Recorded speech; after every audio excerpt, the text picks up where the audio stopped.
আমাদের চ্যানেলে ভিডিওর নোটিফিকেশন সবার আগে পেতে চাইলে নিচে থেকে সাবস্ক্রাইব বাটনটি ক্লিক করে পাশে থাকা বেল আইকনটি বাজিয়ে দিন।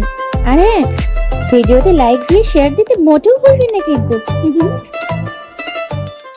মেয়ে আমার পছন্দ হয়েছে। কণ্ঠটা খুব চেনা লাগছে। মাথা তুলে তাকিয়ে মেঘ অবাক হয়ে যায়। কাব্য, যাকে 3 বছর আগে ছেড়ে এসেছে, যে তাকে নিজের থেকেও বেশি ভালোবাসে, কিন্তু এই সম্পর্কের কোনো ভবিষ্যৎ নেই বলে কাব্যকে ছেড়ে আসে মেঘ। আজ কাব্য তার সামনে বিয়ের পাত্র হয়ে বসে আছে। কাব্য একভাবে তাকিয়ে আছে, কিন্তু কাব্য এই অবস্থানে এলো কিভাবে? তো দরিদ্র পরিবার থেকে অবস্থায় কিভাবে? মেঘ একভাবে তাকিয়ে আছে কাব্যের দিকে। কাব্য নিচের দিকে তাকিয়ে আছে। আলহামদুলিল্লাহ, তাহলে বিয়ের একটা দিন ঠিক করি।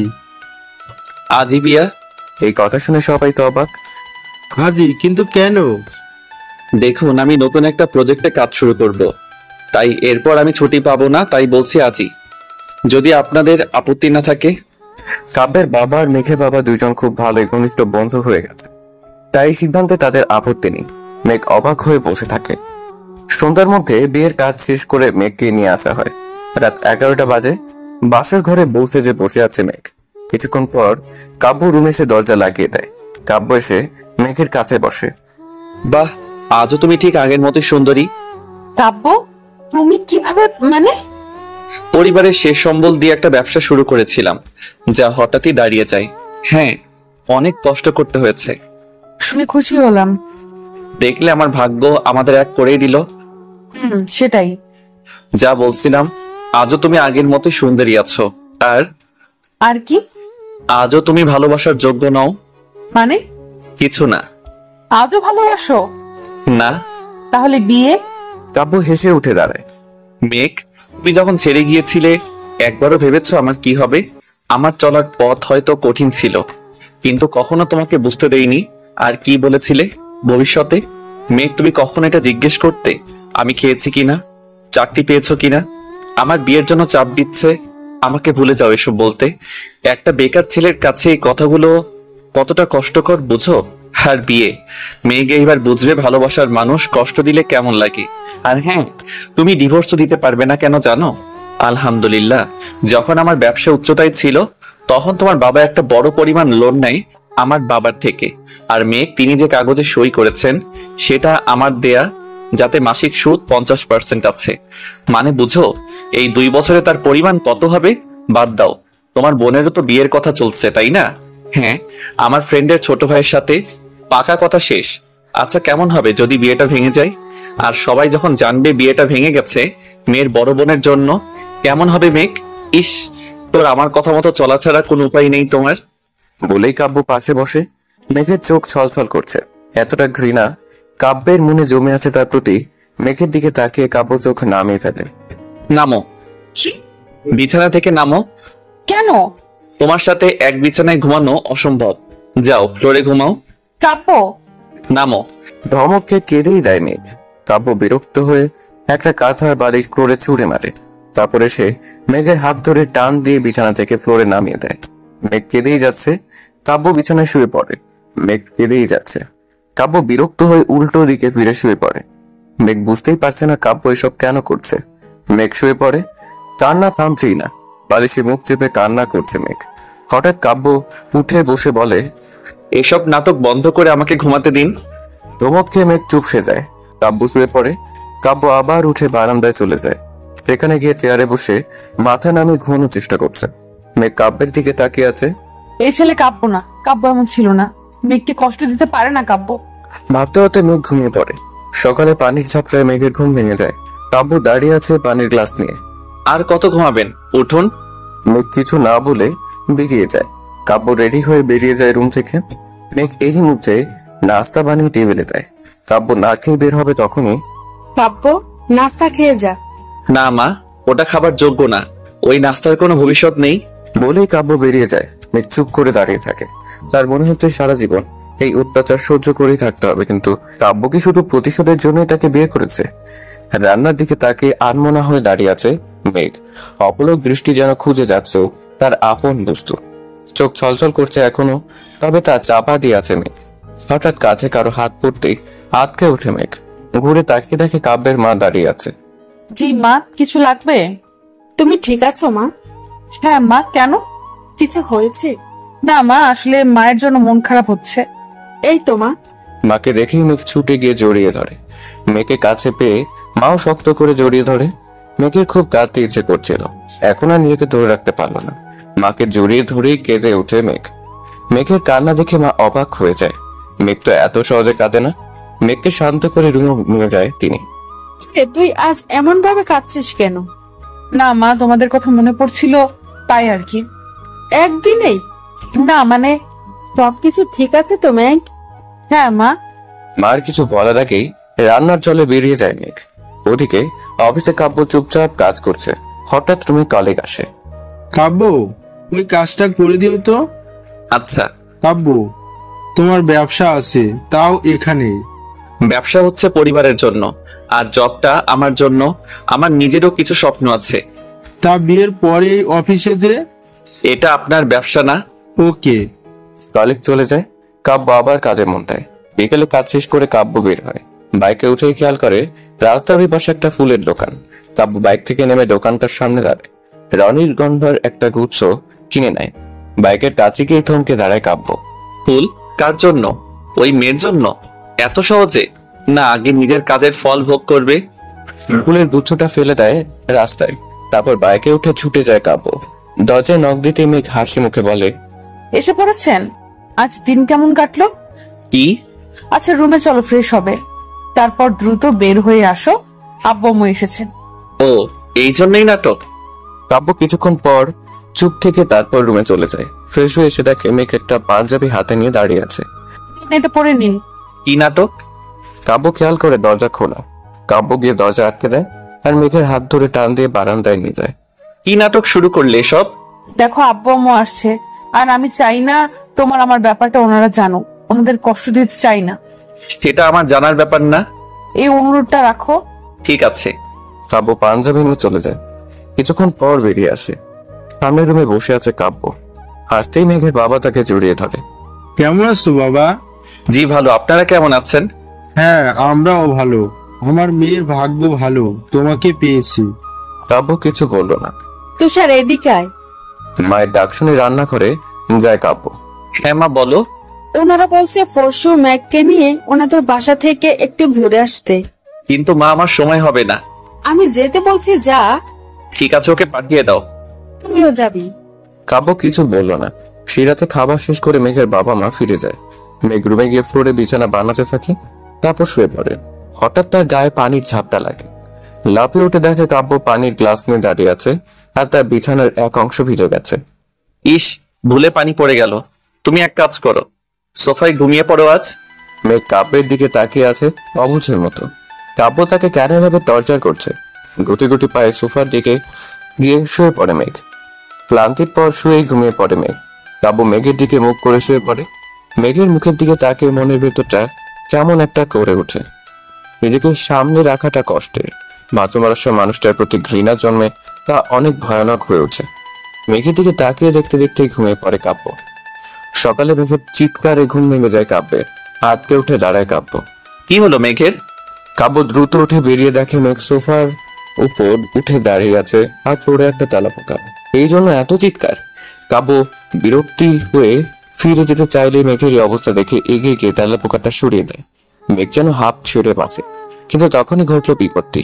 শাড়িতে পা পেঁচিয়ে মেঘ পড়ে যায়, আর পড়বে তো পড়বে, সিরিয়ালের মতো কাব্যের কোলেই পড়ে। কাব্য বোকার মতো তাকিয়ে আছে। মেঘ দ্রুত নিজেকে সামলে উঠে দাঁড়ায়। কাব্য দ্রুত রুমে চলে যায়। রেডি হয়ে অফিসের জন্য বেরিয়ে যায়। অফিসে ঢুকেই কেবিন গিয়ে দেখে টেবিলের উপর সাদা গোলাপের একটা গুচ্ছ রাখা।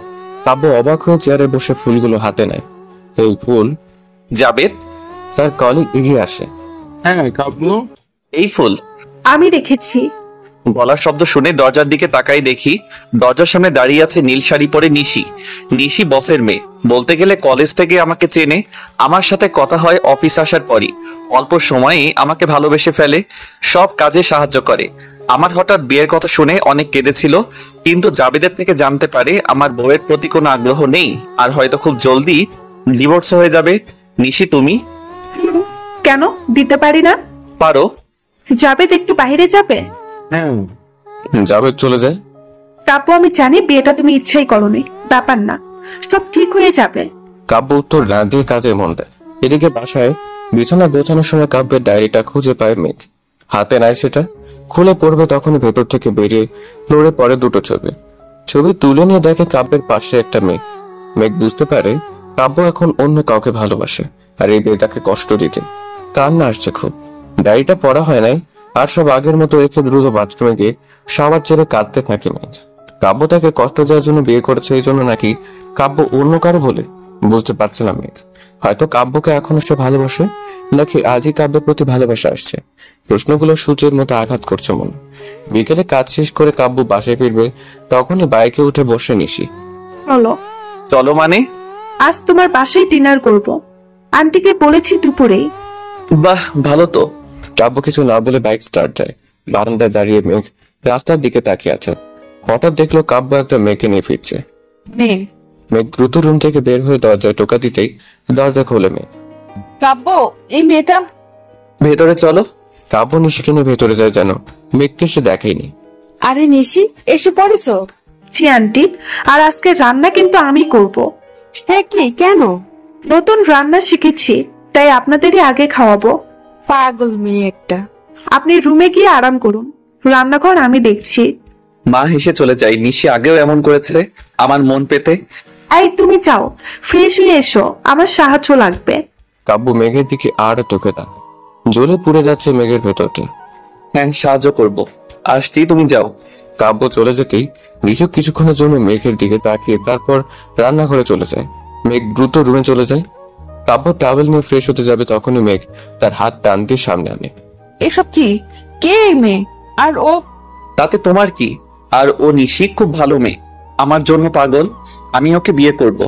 তাহলে আমার জীবন নিয়ে এইভাবে খেলছো কেন? এত সহজে ভুলে গেলে? যাই হোক, সরো। কাব্য মেঘকে সরিয়ে চলে যায়। মেঘ পাথর হয়ে দাঁড়িয়ে থাকে। বাথরুমের দরজার ফাঁক দিয়ে কাব্য একবার মেঘের দিকে তাকায়, তারপর দরজা লাগিয়ে দেয়। শেষ হয়ে কাব্য রান্নাঘরে চলে আসে। নিশি রান্না করছে। কাব্য গিয়ে তাকে সাহায্য করতে থাকে। মেঘ সোফায় বসে এসব দেখছে। গা যেন যেন জ্বলে যাচ্ছে। সাবেকে ভালো না বাসলেও কি অন্য মেয়েকে তার পাশে দেখা যায় না? মেঘ কিছুতে স্থির থাকতে পারছে না। কয়েকবার পানি খাবার ছলে রান্না করে যায়। কাব্য খুব ভালোভাবে নিশির সাথে কথা বলছে, কিন্তু তার সাথে খুব রুড ভাবে বলে। মেঘ আবার এসে সোফায় বসে হাত দুটো কচলাতে শুরু করে। ইচ্ছে করছে কাব্য নিশি দুজনকেই মেরে ফেলতে গলা চেপে।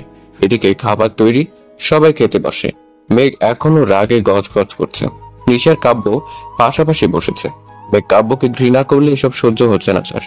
নিশি সবাইকে খাবার বেড়ে দেয়, কিন্তু মেঘের তরকারি কাব্য আলাদা ভাবে দেয়। সবাই খাওয়া শুরু করে। মেঘ খাবার মুখে নিয়ে চমকে ওঠে। প্রচন্ড ঝাল, মুখ পুড়ে যাচ্ছে। খাবার ফেলে দিতে গেলেই চোখ পড়ে কাব্যের উপর। কাব্য ইশারায় খেতে বলছে, যেন ইশারা বলছে আপনি খেতে বাধ্য। প্রচন্ড কষ্ট হচ্ছে খেতে, তাও খাচ্ছে মেঘ। সারা মুখ লাল হয়ে গেছে, ঘামছে অনেক। খাবার শেষ করেই মেঘ দ্রুত রুমে চলে যায়। প্রচন্ড ঝাল, অনেক পানি খেয়েও ঝাল কমছে না। হঠাৎ খেয়াল করে টেবিলের উপর দই রাখা। মেঘ দ্রুত সেখান থেকে দই খেয়ে নেয়। ঝাল কমতে থাকে। এখন একটু ভালো লাগছে। কাব্য এত খারাপ, এত পাষাণ, এত কষ্ট দিচ্ছে তাকে। বেবি ডুকরে কেঁদে ওঠে মেঘ। হঠাৎ মেঘের একটা প্রশ্ন জাগে মনে। এই দইয়ের বাটি এখানে কে রাখলো? মেঘ কিছুক্ষণ চুপ হয়ে থাকে। এরপরে শুনতে পায় বাইরে কাউ ফিস ফিস করে কথার শব্দ। মেঘ ধীরে ধীরে দরজার কাছে কান পাতে। শুনতে পায় কাব্যর গলা। হ্যাঁ, 3 মাসের মধ্যেই কাজ শেষ হয়ে যাবে, চিন্তা করো না। তারপর তুমি দেখে নিও। সত্যি তো? হ্যাঁ। মেঘ বুঝতে পারে কি বলছে তারা। হেঁটে বিছানায় এসে বসে মেঘ ভাবতে থাকে। 3 মাসের মধ্যে আমাদের ডিভোর্স হয়ে যাবে, তারপর কাব্য নিশিকে বিয়ে করবে। এই ব্যাপারে হয়তো কথা বলছে ওরা। তুমি শিওর 3 মাসেই প্রজেক্ট শেষ হবে? দেখো, যে গতিতে কাজ চলছে, 3 মাসে শেষ হবারই কথা। আর না হলে আমি দেখবো, আর যদি হয় তো তুমি দেখে নিবা। আচ্ছা, এবার আমি ঘুমাতে যাই। বলে নিশি চলে যায়। আজ নিশি এখানেই থাকবে। কাব্য রুমে ঢুকতেই মেঘ আটকে উঠে চোখ মুছে ফ্লোরে নেমে বসে। কাব্য মেঘের দিকে না তাকিয়ে বিছানায় গিয়ে শুয়ে পড়ে। কাল তো মেঘকে ওর বাড়ি নিয়ে যেতে হবে। পরের দিন সকালে কাব্য আর মেঘ বের হয়। ঘন্টাখানেকের মধ্যেই মেঘের বাড়ির সামনে পৌঁছে যায়, কিন্তু মেঘকে নামিয়ে কাব্য মেঘকে জানিয়ে দেয় সে তার বাড়ি যাবে না, রাতে এসে নিয়ে যাবে তাকে। বলেই কাব্য চলে যায়। মেঘ চুপ করে দাঁড়িয়ে থাকে। বাসায় ঢুকতে অনেক প্রশ্ন করা হয় তাকে। একা কেন? জামাই কই? কি হয়েছে? সব ঠিক আছে কিনা। মেঘ হাসি মুখে সব সামলে নেয়। রুমে গিয়ে চোখ ভিজে যায়। ফ্রেশ হয়ে সবার মাঝে যায় মেঘ। আপন মানুষদের মাঝে এসে সময় পেরিয়ে যায়। রাত 10টা, এখনো কাব্য আসেনি। মেঘ বারান্দায় গিয়ে দাঁড়ায় আর রাস্তার দিকে তাকিয়ে আছে কাব্য আসে কিনা। হঠাৎ দেখে কাব্য এসে দাঁড়ায় বাড়ির সামনে। মেঘ দ্রুত রেডি হয়ে সবার থেকে বিদায় নিয়ে বেরিয়ে যায়। কাব্য মেঘকে নিয়ে ফিরে আসে বাসায়। বাসায় ফিরে কাব্য ঘুমিয়ে পড়ে। মেঘ ফ্লোরে শুয়ে কাব্যের দিকে তাকিয়ে আছে। রাত পেরিয়ে যায়। সকালে ঘুম থেকে উঠে দেখে কাব্য নেই। ফ্রেশ হয়ে বেরিয়ে দেখে কাব্য আর নিশি নাস্তা বানাচ্ছে। কাব্য আর নিশি নাস্তা বানিয়ে নিয়ে আসে। আজ কাব্য নাস্তা করে। নাস্তা করে নিশি আর কাব্য বেরিয়ে যায় অফিসের জন্য। মেঘ জানলা দিয়ে তাকিয়ে থাকে। অফিসে পৌঁছে কাব্য কাজে মন দেয়। হঠাৎ মনে পড়ে সকালের কথা। নাস্তা করার সময় খেয়াল করে মেঘ খায়নি। ফোনটা বের করে মাকে কল দেয়, জানিয়ে দেয় মেঘ খায়নি। তারপর আবার কাজে মন দেয়। এদিকে মেঘকে মা নাস্তা খাইয়ে দেয়। নাস্তার পর মেঘ বারান্দায় দাঁড়িয়ে আছে আনমনা হয়ে। কিছুই ভালো লাগছে না। জীবনটা কেমন যেন হয়ে গেল। কাব্য এতটা বলতে গেল। রাতভর গল্প, সারাদিন তার আবদার পূরণ করা। কাব্য আজ তাকে প্রতি পদে কষ্ট দিচ্ছে, কিন্তু কেন? অবশ্য তার ভুল আছে, যার জন্য কারোর মন বিষিয়ে আছে। তখন একটু বেশি সেলফিশ হয়ে গিয়েছিল সে। হয়তো কাব্যকে বুঝে উঠতে পারেনি। আচ্ছা, ভালোবাসা এমন কেন যখন জীবনে আসে আমরা তা বুঝি না, আর চলে গেলে তার জন্য কাঁদি কেন? ভাবতে ভাবতে মেঘের সময় কেটে যাচ্ছে। এদিকে অফিসের সময় প্রায় শেষ। আর জলদি বাড়ি ফিরবে। বাইকে উঠতেই চোখে পড়ে রজনীগন্ধার গুচ্ছ। ইস, কাব্য আবারও কিনে নেয়। এবার ফেলবে না। মেঘ রুমে বসে কাপড় ভাঁজ করছে, তখনই দরজায় টোকা পড়ে। মেঘ গিয়ে দরজা খুলতে দেখে কাব্য হাতে ফুল নিয়ে দাঁড়িয়ে আছে। মেঘ অবাক হয়ে যায়। কাব্যের হাতে ফুল দেখে মানে বোঝা গেল না। কাব্য একটু অপ্রস্তুত হয়ে যায়। ফুলগুলো রুমে রাখো। ফুলগুলো হাতে নেয়। মেঘ রীতিমতো কাঁপছে, কিন্তু হঠাৎ খেয়াল করে রজনীগন্ধা। এগুলো আমার প্রিয় ফুল। কাব্যের আজও মনে আছে, সে আমাকে আজও ভালোবাসে। কাব্য মেঘকে এড়িয়ে রুমে চলে যায়। মেঘের মুখে হাসি ফুটে ওঠে, কিন্তু হঠাৎ মনে পড়ে সেই ছবির কথা। আবার মন খারাপ হয়ে যায়।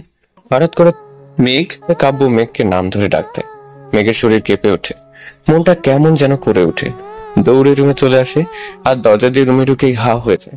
রুমে ঢুকেই দেখে কাব্য তার শাড়ি হাতে নিয়ে দাঁড়িয়ে আছে, আর শাড়ি মাঝ বরাবর ছেঁড়া। মেঘ অবাক হয়ে তাকিয়ে আছে, আর কাব্য চুপ করে তাকিয়ে আছে। তোমাকে কে বলেছে আমার জামা কাপড়ের সাথে শাড়ি রাখতে? এখন টান দিতে গিয়ে কিসে যেন লেগে ছিঁড়ে গেছে। মেঘ কিছু বললো না। মেঘ ভাবছে কাব্য ইচ্ছে করে শাড়ি ছিঁড়ে ফেলেছে, কিন্তু না, তাড়াহুড়ো করে জামা বের করতে গিয়ে এমনটা হয়েছে। মেঘ কিছু না বলে চলে যায়। কাব্য আর কিছু বললো না। রাতে মেঘ আর কাব্যের খুব কাছে আসেনি, দূরে দূরেই ছিল। পরের দিন সকালে কাব্য উঠে পছন্দের সাদা শার্টটা বের করে, কিন্তু পরেই মন খারাপ হয়ে যায়।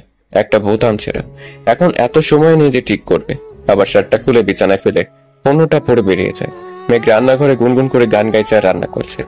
মন ভালো তা না, তবে মন ভালো রাখার চেষ্টা। কাব্য বেরিয়ে যায়, এটা দেখেও মেঘ কিছু বললো।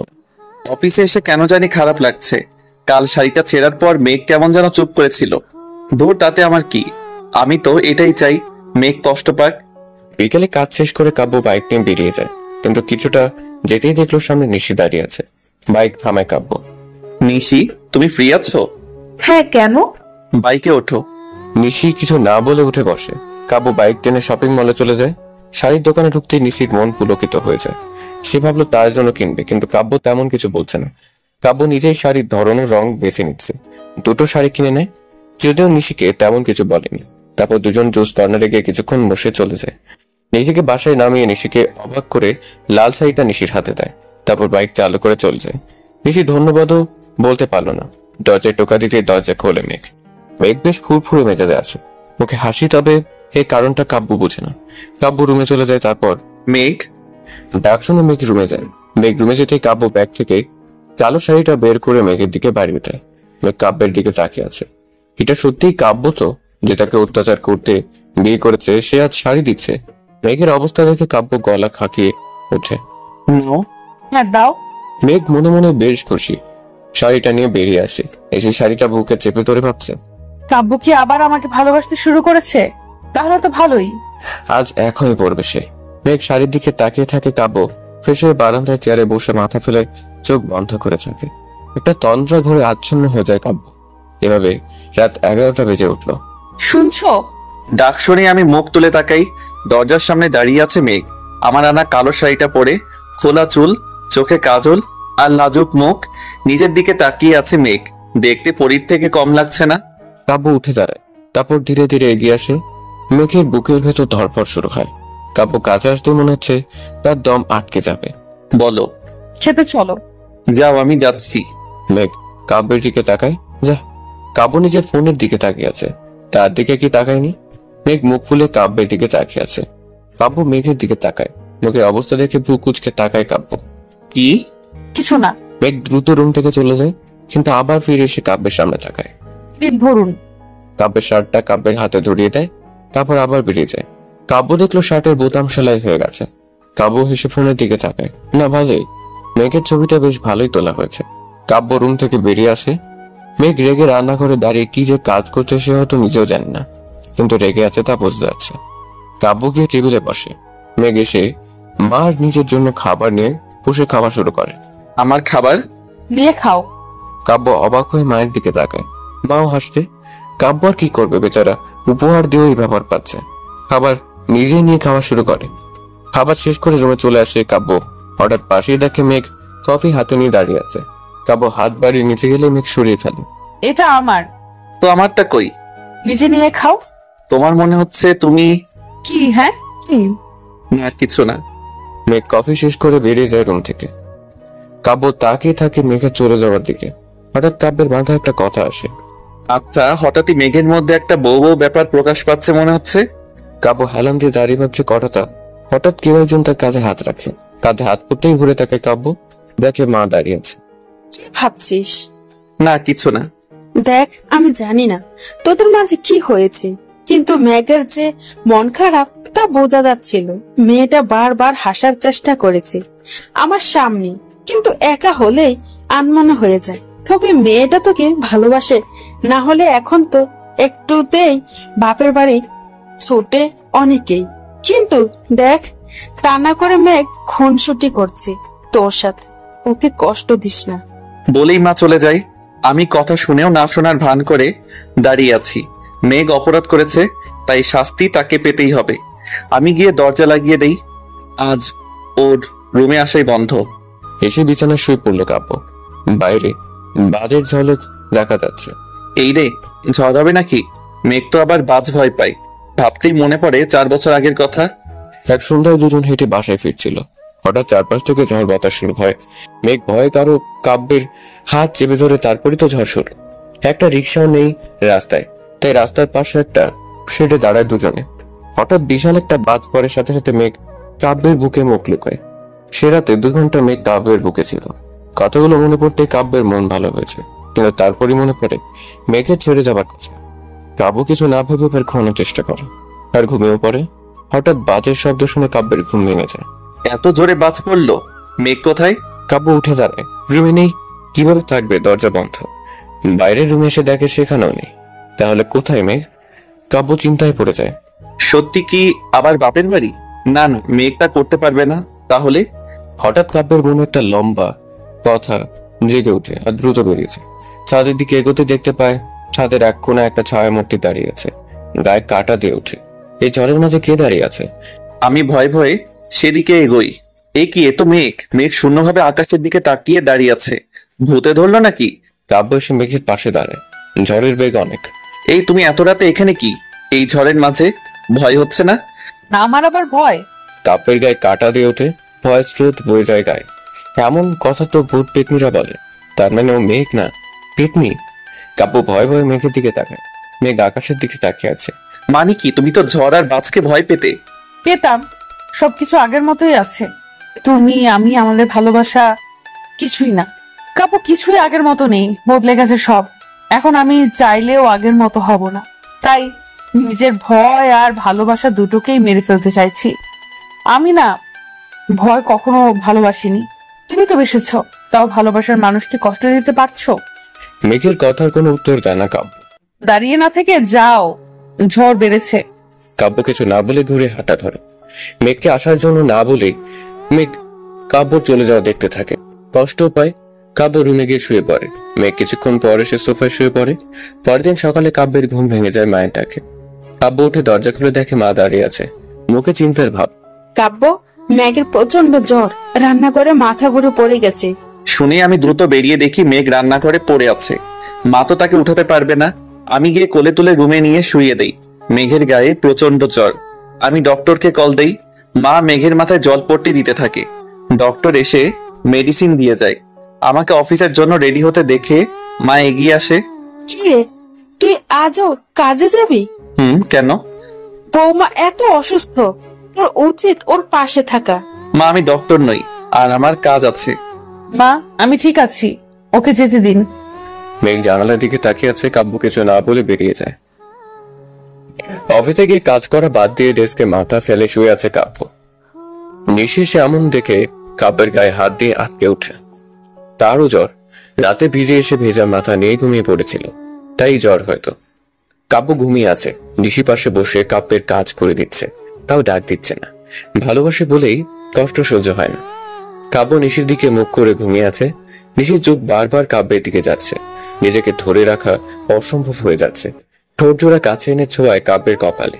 তারপর আবার কাজে মন দেয় নিশি। দুপুরে নিজেই খাবার নিয়ে আসে। কাব্য মাত্রই ঘুম ভেঙেছে। নিজে খাবার এনেছে বলে কাব্য তেমন কিছু বলো না। খাবার শেষ করে নিশি কাব্যকে মেডিসিন খাইয়ে দেয়। কাব্য কেমন যেন চুপচাপ, মনে হচ্ছে নিজের মাঝে নেই। বিকেলে কাব্য জলদি বেরিয়ে যায় অফিস থেকে। বাসায় ফিরে দেখে মেঘ এখনো বিছানায় শুয়ে আছে। জ্বর কিছুটা কম, কিন্তু শরীর অনেক দুর্বল। কাব্য চেঞ্জ করে এসে বারান্দায় গিয়ে চেয়ারে বসে। হঠাৎ দরজায় টোকা পড়ে। মা গিয়ে দরজা খুলে দেখে নিশি দাঁড়িয়ে আছে। আরে নিশি। জি আন্টি, আসলে ও অসুস্থ তো তাই। বাহ, মেঘ অসুস্থ তাই দেখা করতে এসেছো? মেঘ, না আন্টি, আমি তো কাব্যর জন্য এসেছি। ওর তো শরীর খারাপ, গায়ে অনেক জ্বর। কি বলো? জি আন্টি। কখন থেকে? জানি না, তবে অফিসে ঘুমিয়েছিল, তখন দেখলাম গায়ে জ্বর অনেক। মা নিশি রুমে গিয়ে দেখে কাব্য চেয়ারে বসে ঘুমিয়ে আছে। শরীর খারাপ প্লাস ক্লান্ত। নিশি বিছানার পাশে দাঁড়ায়। মেঘ যখনই জানতে পারে কাব্যের শরীর, তখনই বিচলিত হয়ে উঠে কাব্যের কাছে যায়। কাঁধে হাত দেবে তখনই, দাঁড়াও মেঘ, কাব্যের গায়ে হাত দিও না। নিশির কথা শুনে মেঘ অবাক হয়ে ঘুরে তাকায়, কিন্তু পরক্ষণে চোখ নামায়। নিশি তো আমার পরে কাব্যের স্ত্রী হবে, তাই তার অধিকার আছে কাব্যের উপর। কেন নিশি? আসলে আন্টি ও সারাদিন কাজ শেষ করে ক্লান্ত, তাই এখন যেহেতু ঘুমাচ্ছে ঘুমাক, বিরক্ত করা ঠিক হবে না। মেঘ নিশির দিকে তাকায়। নিশির মুখে মৃদু হাসি, তবে তা কাব্যের জন্য। মেঘ কিছু না বলে আবার বিছানায় বসে। নিশি এসে মেঘের পাশে বসে। তোমারও শরীর খারাপ তাই না? না, ঠিক আছি আমি। আচ্ছা। নিশি হালকা এসে বলে মেঘের হাসি পাচ্ছে না। ইচ্ছে করছে পেট দিকে বের করে দিতে, কিন্তু পারছে না। নিশি বসো তোমরা, আমি চা নিয়ে আসি। আন্টি, আমি থাকতে আপনি কেন কষ্ট করবেন? আমি চা করছি। না মা, আমি চা করছি। না মেঘ, তুমি অসুস্থ, আমি করছি। না নিশি, তুমি মেহমান, আমি করছি। মেঘ, আমি অনেকবার এখানে চা করে খাইয়েছি, আমি করছি। না নিশি, আমি এই বাড়ির বউ, তাই আমি করছি। দুজনের কথার শব্দে কাব্য জেগে ওঠে। একজন বানালেই হবে, না হলে আমিই বানাচ্ছি। দুজনে চুপ করে যায়। নিশি রান্না করে চলে যায়। মেঘ কাব্যের দিকে তাকিয়ে থাকে। কাব্য বসে আবার হেলান দিয়ে ঘুমানোর চেষ্টা করে। কাব্যের শরীর ভালো লাগছে না। আমি রাতের খাবার। এই চুপচাপ শুয়ে থাকো। মেঘ কিছু বললো না। কিছুক্ষণ শুয়ে থাকার পর মেঘ উঠে বেরিয়ে রান্নাঘরের কাছে গিয়ে শুনতে পায় নিশি ফোনে কার সাথে কথা বলছে। হ্যাঁ, কাল তো ভ্যালেন্টাইন্স ডে। হ্যাঁ, ভাবছি কাল অফিসে যাবার পর ওকে নিয়ে বের হবো। কাল তো অফিস বন্ধ, পহেলা ফাল্গুন আর ভ্যালেন্টাইন্স ডে। বাইরে থেকে মেঘ রাগে গজগজ করতে থাকে। এই পেতনি, কাল কাব্যকে নিয়ে ঘুরবে? ঘুরাচ্ছি। আরে হ্যাঁ, কাল আমি নীল শাড়ি আরো নীল পাঞ্জাবি পরবে। ইস, নীল শাড়ি নীল পাঞ্জাবি পরাবো কাল ভালো করে। আরে হ্যাঁ, আচ্ছা শোনো, রাখছি, পরে কথা বলবো। নিশি ফোন রেখে হাতে চা নিয়ে বের হবে দেখে মেঘ আড়ালে সরে যায়। মেঘের মনে রাগ।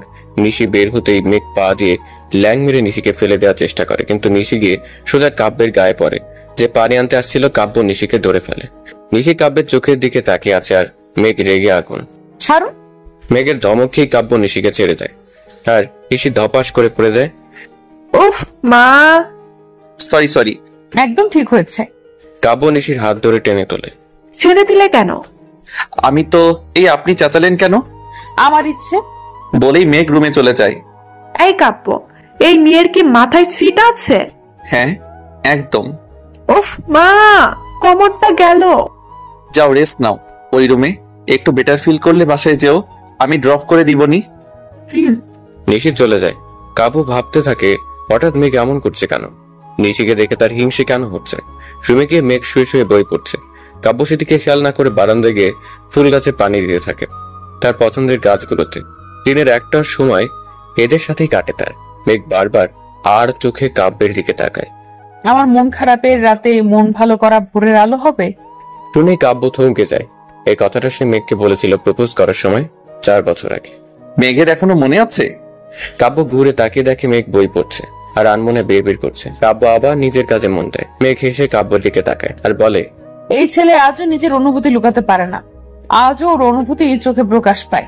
তুমি আমার জীবনে একটা হঠাৎ আসা বৃষ্টির মতো, যা আসলে মন ভালো হয়ে যায়, মনে জাগে নানা রকম আবদার, কিন্তু আবদারগুলো শেষ হবার আগেই তুমি নামের বৃষ্টিটা শেষ হয়ে যায়। প্রায় পাই না তোমার ছোঁয়া, তুমি যেন এক মায়াবী ধোয়া। লেখাটা ডায়েরিটার একটা পাতায় লেখা। কাব্য রাতে মাঝে মাঝে এমন লেখে। লেখায় লুকিয়ে থাকে অনেক কথা। মেঘ উঠে কাব্যের দিকে ঘুরে বসে। কিন্তু কাল তো নিশি কাব্যকে নিয়ে বের হবে, যদি প্রপোজ করে আর কাব্য রাজি হয়ে যায়? না না, এমন হতে দেওয়া যাবে না। কাল যেভাবেই হোক এদের আটকাতে হবে। কাল তুমি ওই পেতনির সাথে কিভাবে যাও আমিও দেখবো। সকাল হতে কাব্যের আগেই উঠে যায় মেঘ। গত রাতে কাব্য আজকের জন্য নীল পাঞ্জাবি বের করে রেখেছিল, সেটা ভিজিয়ে দিতে হবে। তারপর দেখা যাবে পেতনি কিভাবে ভ্যালেন্টাইনে কাব্যকে নিয়ে বের হয়, তা ম্যাচিং করে। কথা অনুযায়ী পাঞ্জাবিটা বালতিতে ভিজিয়ে দেয়, সাথে আরো কিছু জামা, যাতে ভালো কিছু পরার জন্য কাব্য না পায়। তাহলে তো সারাদিন বাসায় থাকবে। কাব্য উঠে ফ্রেশ হয়ে বালতির দিকে তাকিয়ে চোখ ছানা বড়া। তার সব শার্ট ভেজানো কেন? এখন অফিসে কি পরে যাবে? মেঘ মেঘ ছুটে আসে। বলো। এসবের মানে কি মেঘ? আরে ময়লা ছিল তাই। এগুলো পরশুই ধোয়া হয়েছে। আবার ময়লা হয়ে গিয়েছিল। মেঘ এখন আমি অফিস যাব কিভাবে? আজ তো অফিস বন্ধ। কি? হ্যাঁ, কাল তো ওই পেতনি নিশি বলল। নিশি? হ্যাঁ। এরই মধ্যে হঠাৎ নিশি এসে বলে, হ্যাঁ কাব্য, আজ বন্ধ, কিন্তু আজ তুমি আর আমি একটু বেরোবো। শয়তানের নাম নিলাম আর হাজির। কিছু বললে মেঘ? না, কিছু না। আমার সব জামা ভিজিয়ে রেখেছো, পরার মতো কিছুই বাকি নেই। টি শার্ট পরে যাব? কেন? এই দেখো পছন্দ হয় কিনা। বলে নিশি একটা ব্যাগ কাব্যের হাতে দেয়। কাব্য দেখলো তাতে একটা পাঞ্জাবি, আর হ্যাঁ, নিশি একটা নীল শাড়ি পরে আছে, আর পাঞ্জাবিটাও নীল। বেশ সুন্দর। যাও পরে আসো। এবার কি হবে? পেতনি তো সব সামলে নিল, অন্য কিছু ভাবতে হবে। কাব্য পাঞ্জাবিটা নিয়ে হাঁটা ধরে। তখনই মেঘ, তুমি ঠিক আছো? কাব্য ঘুরে তাকিয়ে দেখে মেঘ হঠাৎ মাথায় হাত দিয়ে ধপ করে পড়ে যায় আর জ্ঞান হারে। কাব্য পাঞ্জাবি ফেলে ছুটে এসে মেঘকে আঁকড়ে ধরে। মেঘ, এই মেঘ, কি হলো? মেঘ ওঠো। নিশি যাও পানি নিয়ে আসো। নিশি পানি আনতে যাও। মেঘ আলতোভাবে চোখ খুলে দেখে কাব্য তার দিকে তাকিয়ে আছে। চোখে ভয়, ভালোবাসা। মেঘের হৃদস্পন্দন বেড়ে যায়। কাব্যের চোখে ঠিক আগের মতো ভালোবাসা ফুটে উঠেছে। কাব্য শক্তভাবে আঁকড়ে আছে। মেঘ চোখ খুলে কাব্যের দিকে তাকিয়ে থাকে। কাব্যকে ঠিক আগের মতো আচরণ করছে। কোনো রাগ নেই, অভিমান নেই, শুধু ভালোবাসার চোখে। কাব্য যখন দেখলো মেঘ উঠে গেছে, তখনই কাব্য মেঘকে ছেড়ে দিয়ে উঠে দাঁড়ায়। মেঘ উঠে বিছানায় বসে। কাব্য কিছু না বলে বেরিয়ে যায়। মেঘ স্তব্ধ হয়ে বসে আছে। নিশি এসে মেঘকে পানি দেয়। কিছুক্ষণ পর কাব্য পাঞ্জাবি পরে বের হয়, আর নিশি আর কাব্য বেরিয়ে যায়। মেঘ আগের মতো স্তব্ধ হয়ে বসে আছে। মেঘের চোখের সামনে ভেসে ওঠে 4 বছর আগের এক দুপুরের কথা। কলেজ থেকে বের হয়ে মেঘ বায়না করে ফুচকা খাবে। কাব্য না করলেও কাব্যকে টেনে নিয়ে যায়। ফুচকার দোকানের সামনে দাঁড়িয়ে ফুচকা খাচ্ছিল। ফুচকা শেষ করে একটা জায়গায় দুজন দাঁড়ায়। প্রচন্ড গরম ছিল। হঠাৎ গরমের জন্য মেঘ মাথা ঘুরে পড়ে যায়। সেদিন কাব্য ঠিক আজকের মতো তাকে বুকে আটকে ছিল। কাব্য এদিক ওদিক পানির জন্য পাগলের মতো ছুটেছিল। একসময় কোলে তুলে নেয় হাসপাতালে নেওয়ার জন্য, কিন্তু তার আগেই মেঘের জ্ঞান ফেরে। সেদিন কাব্য অনেক কেঁদেছিল, বলেছিল তা যেন দম আটকে গিয়েছিল। কাব্যকে শান্ত করতে সময় লেগেছিল পুরো 1 ঘন্টা। কাব্য শুধু মা তার জন্যই এমন ইমোশনাল, কারণ এই দুজনই কাব্যের মনের কথা বলার আগেই বুঝে যায়। আর কাব্যের সমস্ত আবদার এই দুজনের কাছেই করে। কাব্য জানে এই দুজন কখনো তাকে ফিরিয়ে দেবে না, ফিরে যাবে না, কিন্তু মেঘ তার বিশ্বাস ভেঙে দিয়েছে। কাব্যের থেকে দূরে যাবার পর আর একটা সম্পর্কে যায় মেঘ, কিন্তু সেটা মাত্র 4 দিন টিকে। তারপর আর কোনো সম্পর্কে যায়নি। এগুলো ভাবতে ভাবতে ঘুমিয়ে পড়ে মেঘ। এদিকে কাব্য আর নিশি রাস্তার একপাশে বসে 2 কাপ চা নিল। কাব্যের এমন ভাবে চা খেতে দারুণ লাগতো। একসময় তবে এখন নিশির কথাতে এসেছে। নিশি কাব্যের দিকে বারবার তাকাচ্ছে, কিন্তু কাব্যের সেদিকে খেয়াল নেই। তারপর দুজন অনেক জায়গায় ঘুরে একসাথে বেশ ভালো সময় কাটায়। শেষ বিকেলে নিশি কাব্যকে একগুচ্ছ সাদা গোলাপ দেয় নিশি। কাব্য নেয়, তারপর 10টায় ফিরে আসে দুজন। কাব্য নিশিকে বাসায় নামিয়ে দিয়ে চলে আসে বাসায়। দরজায় টোকা দিতেই দরজা খোলে মা। একগুচ্ছ লাল গোলাপ মায়ের হাতে দিয়ে রুমে চলে আসে কাব্য। এখন তো মা ছাড়া কাউকে ভালোবাসে না, তা একগুচ্ছ নিয়েছিল মাকে দেবে বলে। রুমে গিয়ে দেখে মেঘ ঘুমিয়ে আছে। কাব্য কিছু না বলে মেঘের পাশে সাদা গোলাপের গুচ্ছ চকলেটের বক্সটা রাখে দেয়। কাব্য কোনো উপহার না, কেন দিচ্ছে তা কাব্য জানে না। তবে যত বছর মেঘ কাছে ছিল বন্ধুত্ব থেকে ভালোবাসা, প্রতি বছর এভাবেই একগুচ্ছ ফুল আর চকলেট দিত। তাই হয়তো আজও ভাবতে ভাবতে কাব্য বারান্দায় দাঁড়ায়। রাত 12টা 1 বাজে। শহরটা চলছে নিজের নিয়মে। মেঘের দিকে তাকিয়ে দেখে ঘুমিয়ে আছে মেঘকন্যা। এদিকে সকালে ঘুম ভেঙে পাশে ফুল আর চকলেট পেয়ে অনেক খুশি হয় মেঘ। সে ভাবতেও পারেনি কাব্য তাকে সব আবার দেবে। কাব্যকে ধন্যবাদ জানাতে উঠে বেরিয়ে দেখে কাব্য বাইরে দাঁড়িয়ে আছে। মেঘ গিয়ে কাব্যের সামনে দাঁড়ায়। ধন্যবাদ, জানতাম বা আশাও করিনি। আবার যদি তোমার মনে হয় তোমাকে ভালোবাসি বা তেমন কিছু, তাহলে এটা তোমার ভুল। তোমাকে আমি ঘৃণা করি আর সব সময় করব। এগুলো দিয়েছি যাতে তোমার মনে পড়ে এই মানুষটাই তোমাকে ভালোবেসেছিল আর এখন সে তোমাকে কতটা ঘৃণা করে। মেঘ অবাক হয়ে তাকিয়ে থাকে। কিছু না বলে দৌড়ে চলে যায় মেঘ। কাব্য দাঁড়িয়ে থাকে একা। হঠাৎ পাশে ফিরে দেখে মা দাঁড়িয়ে। মা কাছে আসে। কাব্য, যদি মেয়েটাকে তোর পছন্দ ছিলই না তাহলে বিয়ে করলি কেন? আমরা চাই তুই সুখে থাক। আমরা সব সময় তোর ভালো। কি বলে হেসে ওঠে কাব্য। আমার ভালো? মা, মনে পড়ে মাঝে মাঝে সকালে এমন কিছু খাবার হতো যা আমার ভালো লাগতো না, তখন অন্য খাবার দেওয়ার বদলে না খাইয়ে রাখতেন। বেকার বলে কম কথা শুনিনি। প্রতিবার আমাকে অপ্রয়োজনীয় ফিল করাতে আপনারা একটু সুযোগও ছাড়েননি। আমার ভালো, প্লিজ, আমি যেমন আছি ভালো আছি, আমাকে নিয়ে ভাবতে হবে না। বলেই কাব্য বেরিয়ে যায়। আগে হলে হয়তো সবার অনুমতি বুঝে কথা বলতো, কিন্তু এখন কারো অনুভূতি বুঝতে চায় না কাব্য। তার খারাপ সময়ে শারীরিক মানসিক দুইভাবেই কষ্ট দিয়েছে পাশের মানুষগুলো। বাইরে থেকে সবাইকে ক্ষমা করলেও মাঝে মাঝে কথাগুলো মনে পড়ে। তখনই সবাইকে কেমন একটা পর মনে হয়। রাস্তায় এসে একটা মোড়ে দাঁড়ায় কাব্য। কিছু ভালো লাগছে না। এইদিকে রুমে বসে মুখ বালিশে চেপে কান্না করছে মেঘ। সত্যি সে তো কাব্যকে কষ্ট দিয়েছে, তাহলে কাব্য আবার কেন ভালোবাসতে যাবে? সে তো ক্ষমাও চায়নি। না, ক্ষমা চাইতে হবে। মেঘ উঠে দাঁড়ায়। কাব্য কোথায়? আজ সে ক্ষমা চাইবে। মেঘ উঠে ঘর থেকে বের হয়। সারা বাড়িতে কাব্য নেই। মেঘ রাস্তায় বের হয়। কাব্য ফ্রি সময় পার্কে যায়। এখন হয়তো সেখানে গেছে। মেঘ সেদিকে হাঁটা ধরে। এদিকে কাব্যের পাশে বসে আছে নিশি। কিছু বলবে নাকি চুপচাপ বসেই থাকবে? কি বলবো? কল দিয়ে বললে জরুরি কথা আছে। মনে নেই। তোমার কি হয়েছে বলবে? ভালো লাগছে না কিছুই। আচ্ছা চলো, আমরা মুভি দেখতে চাই। না। তাহলে লেকের ধারে যাই।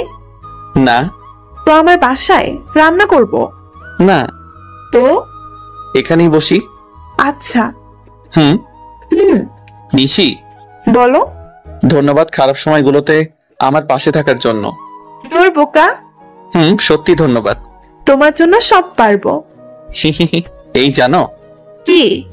কিছু না। পাগল হলে? হ্যাঁ, এই না পাগলি। কাব্য, বলো। বিরিয়ানি খাবে? পরে। চুমু? কি? চা? না।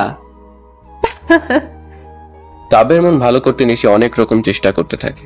এদিকে রাস্তার এই পারে মেঘ এসে দাঁড়িয়েছে। দূর থেকে দেখা যাচ্ছে কাব্য আর নিশি বসে আছে। মেঘের রাগ হয়। মেঘ দ্রুত রাস্তা পার হয়। জানো, একটা নাটক করব পরের সপ্তাহ। ডায়লগগুলো বলতে কেমন যেন লাগে, বিয়ের প্রস্তাব টাইপের। ও, ভিডিও করবা? হুম। তো কি ডায়লগ শুনি? হাসবা না কিন্তু।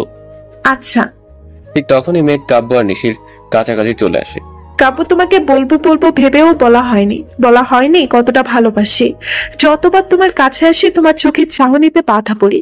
তোমাকে এত কিভাবে ভালোবেসে ফেললাম নিজেও জানি না।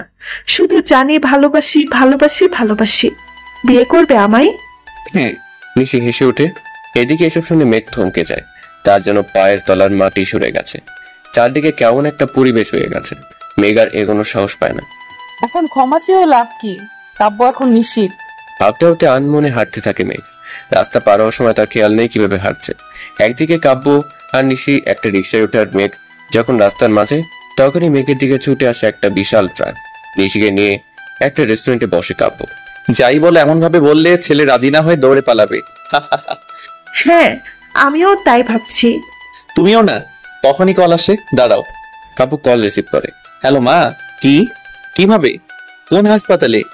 হাসপাতালে ঢুকে কাব্য খুঁজতে থাকে কোন কেবিনে রাখা হয়েছে। কাউন্টারের নাম বলে কেবিনের নাম্বার জেনে সোজা হাঁটা শুরু করে। কেবিনে ঢুকে দেখে মেঘ শুয়ে আছে, মাথায় ব্যান্ডেজ। কি হয়েছে মা? একটা ট্রাক ওর দিকেই আসছিল, ব্রেক করতেই ট্রাক বাঁকা হয়ে রাস্তার ধারে অ্যাক্সিডেন্ট করে, আর ট্রাকের উপর থেকে একটা ইট এসে মেঘের মাথায় পড়ে, মাথা ফেটে যায়, আর ওর পাও মচকে গেছে। এই সামান্য কারণে আমাকে এভাবে দৌড় করালে? এটা সামান্য? আর যদি আমি মরে যেতাম? মরেন তো নি, তাই না? তার মানে তুমি চাও আমি মরি? মা দেখেছেন? হ্যাঁ, তা তো চাইবেই। আমি মরলেই তো পেতনিকে বিয়ে করবে। এই, তুমি কি বলতে চাও? মা ডাক্তার বললে ওকে এখান থেকে বাসায় নিয়ে যেও, আমি গেলাম। হ্যাঁ, আসতেই কে বলেছে? কাব্য বেরিয়ে যায়। বদলোক একটা, বউ থাকতে অন্য মেয়েকে নিয়ে ঘুরে। মেঘ, তোমার এই ভালোবাসাটা ওর খারাপ সময় কোথায় ছিল? ওর আজ যে ভালো সময় যাচ্ছে তার পেছনে আছে কান্না, না খেয়ে থাকা, রাগ। তখন তুমি না, আপনারা কোথায় ছিলেন? যাই হোক, আসি। বলে নিশিও বেরিয়ে যায়। মেঘ একটু চুপ থাকে। ভুল বলনি। কেন মা? ছোটবেলা থেকে কাব্যের বাবা ওর কোনো খরচ নিতে পছন্দ করতেন না। কলেজের শেষ বছরও খরচ দিতেন না করতেন। মাধ্যমিকের পরেই থেমে যায় ও, তারপর নিজেই কোনো মতে কলেজ শেষ করে। আমরা কেউই ওর পাশে থাকতে পারিনি। মাঝে মাঝে আমারও মনে হয় ওর প্রতি অন্যায় করেছি সবাই। এক চুপ করে থাকে, সেও তো অপরাধী। কাব্য কেন তাকে বউয়ের সম্মান দেবে? বাইক আনতে ভুলেই গেছে কাব্য। সারাদিন তো নিশির সাথেই ছিল। হঠাৎ কাব্যের কাঁধে নিশির হাত পড়ে।